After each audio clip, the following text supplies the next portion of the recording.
Hello বন্ধুরা, আমি আরেকটা কন্টেন্ট নিয়ে এসেছি। আজকে দেখাচ্ছি আপনাদের কাঁঠাল। পাবনায় কাঁঠাল অনেক বেশি চাহিদা এবং অনেক বেশি গাছে ধরে।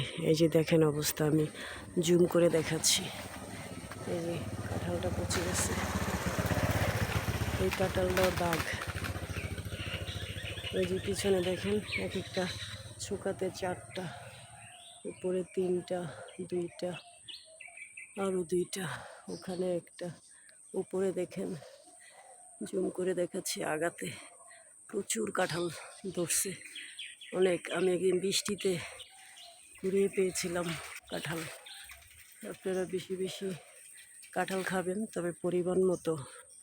যাদের ডায়াবেটিস আছে, কাঁঠাল খুব খেয়াল করে খাবেন, পরিমাণ করে খাবেন।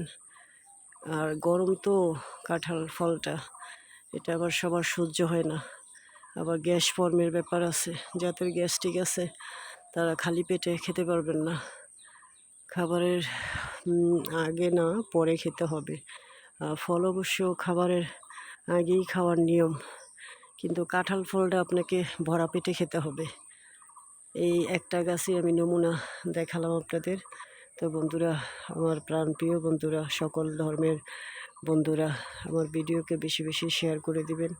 সবাইকে উদ্যোক্তা হওয়ার সহযোগিতা করবেন, যাতে সবাই ভিডিওটা দেখতে পারে এবং সবাই কাঁঠাল গাছ রোপণ করে। আপনার বাড়িতে 1 কাঠা জায়গা থাকলে, 1% জায়গা যদি থাকে, তাহলে আপনি গাছ লাগান।